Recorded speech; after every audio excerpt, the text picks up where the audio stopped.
Have you ever heard the phrase, "I know this like the back of my hand"?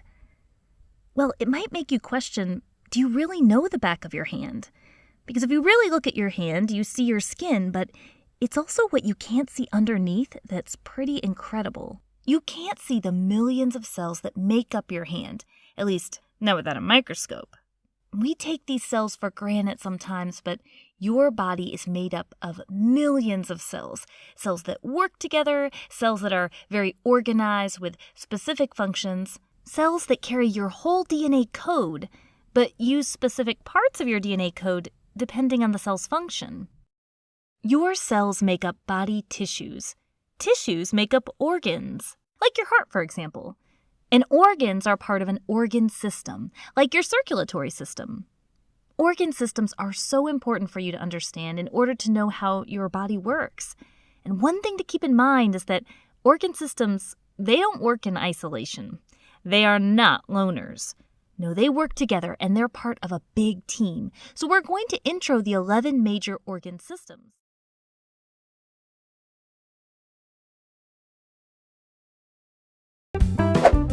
Welcome to the circulatory system. This is the heart, the driving force between the whole system. The circulatory system brings blood to all the parts of your body. You should exercise and eat healthy foods to take care of your circulatory system. The heart is a muscle. Every beat pushes blood through your entire body. Close your fist. That's how big your heart is. It's a little to the left in the middle of your chest.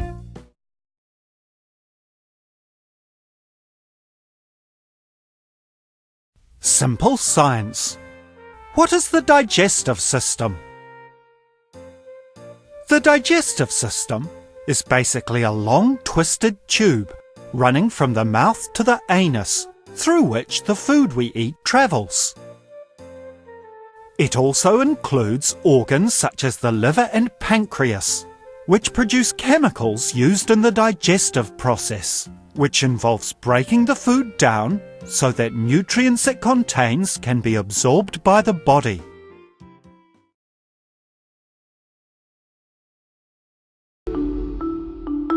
Okay, to begin to understand our hormones and the endocrine system that produces, releases, and reabsorbs them, we have to step back and take a broad view. Not just by emphasizing that sex hormones are not the only hormones you have, but also by looking at how your hormones interact with your other organ systems. Because if anything, your body has two bosses, two complementary systems that are constantly shouting instructions over each other to all your bits and pieces. Both your endocrine system and your nervous system are constantly trafficking information around your corpus, gathering intel, making demands, controlling your every move.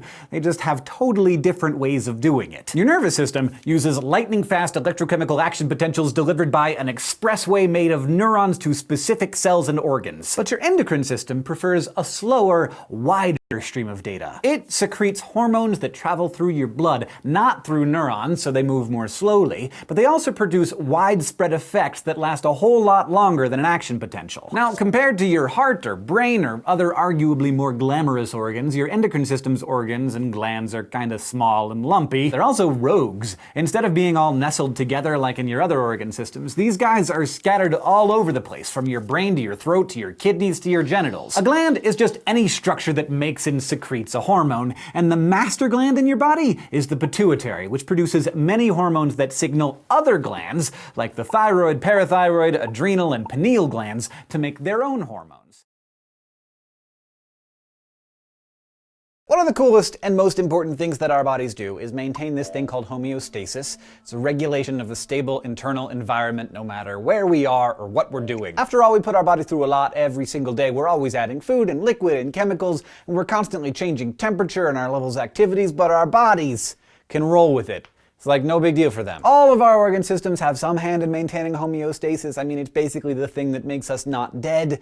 But the excretory system, aka the urinary system, which includes the kidneys, the ureters, the bladder, and the urethra, is the star quarterback of the homeostasis team. That's because your excretory system is responsible for maintaining the right levels of water and dissolved substances in your body. This is called osmoregulation, and it's how our bodies get rid of the stuff we don't need, like the byproducts of metabolizing food, while also making sure that we don't get dehydrated. It's the body's greatest balancing act, and your body is doing it right now and all of the time, as long as you're not dead. Every second of your life, you are under attack. Billions of bacteria, viruses, and fungi are trying to make you their home. So our bodies have developed a super complex little army with guards, soldiers, intelligence, weapons factories, and communicators to protect you from, well, dying. For this video, let's assume the immune system has 12 different jobs. For example, kill enemies, communicate, etc. And it has 21 different cells and 2 protein forces. These cells have up to 4 different jobs. Let's assign them. Here are the interactions. Now, let's make this understandable. First of all, let's add colors to the jobs. Now, let's illustrate the cells. The central color represents the main job of the cell, while the surrounding ones represent secondary duties. Now the immune system looks like this. Now the interactions. Isn't this complexity just awesome?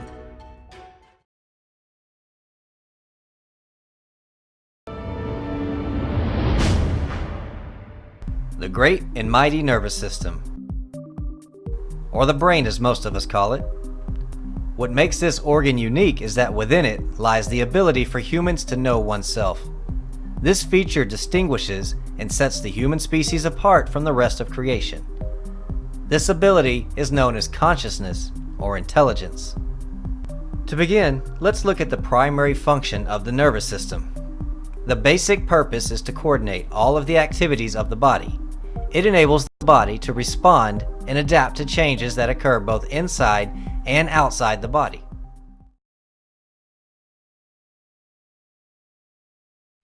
Reproductive System. The reproductive system in males and females is responsible for the production of hormones as well as the process of reproduction. Respiratory System.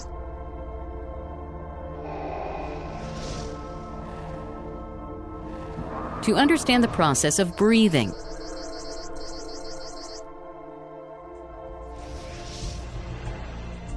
In humans, the main organs responsible for respiration are present in the thoracic cavity. In the thorax region, the rib cage and a dome-shaped fibrous tissue known as the diaphragm are observed.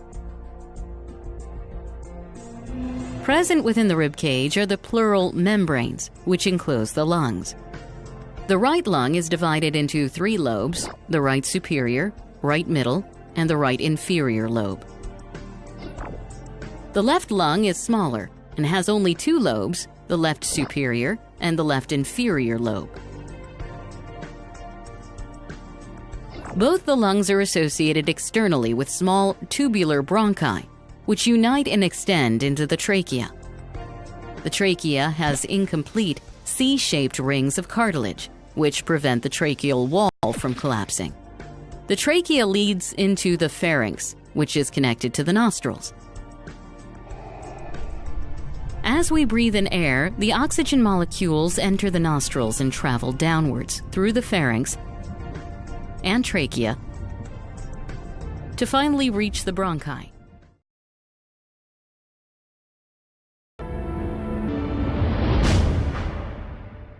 The muscular system is made up of over 600 muscles. While we won't be covering all 600 individual muscles in this overview video, we will be discussing the main functions of the muscular system, the 5 major properties, the 5 types of muscle movements, 3 types of muscles, and how all of this works together to make up what we know as the muscular system. Skeletal system.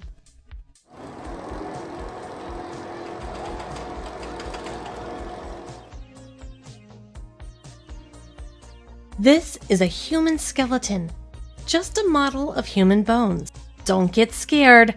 Let's learn about the skeletal system. Every person has a skeleton. built up of so many bones. These bones give your body structure, protect your internal organs, let you move, and much more. The adult human body has 206 bones, and an infant has 300 bones. This has become some smaller bones combined together, and thus form bigger bones.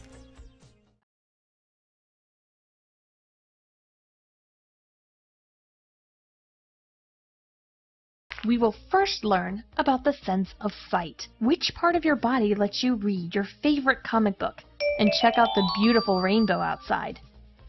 Which part lets you cry when you're upset? Yes, our eyes. Let's understand how our eyes work. Rays of light enter the eyes through the cornea, pupil, and lens.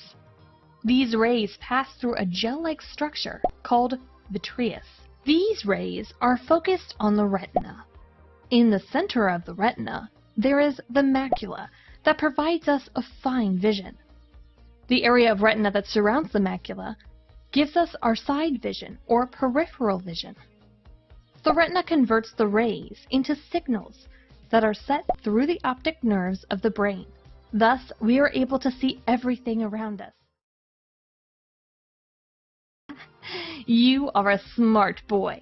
Let's learn about our sense of taste.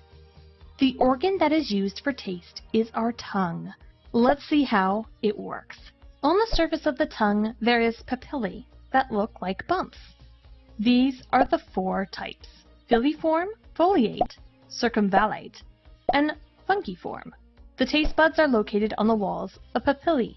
They have the taste hairs, taste pores, sensory cells, and the nerve fibers. A flavor enters in the taste pore, and sensory cells analyze the flavor and send the information about it to the nerve fibers. They send the details to the brain, and thus we know the flavor that we tasted. Now you know how you come to know the flavor of your favorite ice cream. Seems like you're having fun learning this. Now let's learn about the sense of sound. The organ that is used to sense sound is our ears. Let us first understand the structure of ears. Look closely. This is the outer part of the ear called pinna. The canal-like structure is called the external auditory canal. Here is a membrane known as an eardrum. There are three small bones: the anvil, hammer, and stirrup. Together it passes vibrations to cochlea, a spiral-shaped fluid filled in the ear. It is lined with cilium, which moves when it vibrates. This vibration creates nerve impulses, and thus touch. Now let's understand. How does our sense of touch work? We can feel hot and cold, pain and pressure all through our skin. Now look closely. The skin has many layers.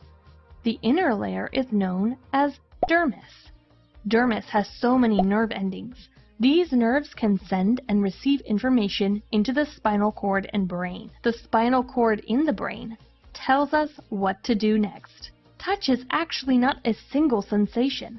It is a mixture of four sensations: the sensation of cold, the sensation of warm, the sensation of pressure that alerts us if the layer is smooth or rough, and the sensation of pain. Parts of our body, like fingers, lips, and nose, have more nerve endings, so they are more sensitive.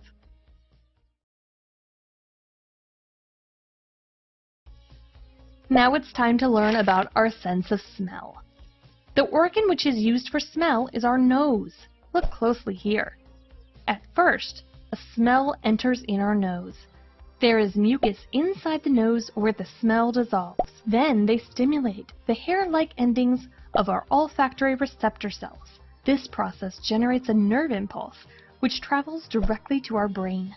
The part of the brain that processes smells is known as the limbic system. Thus, we smell things.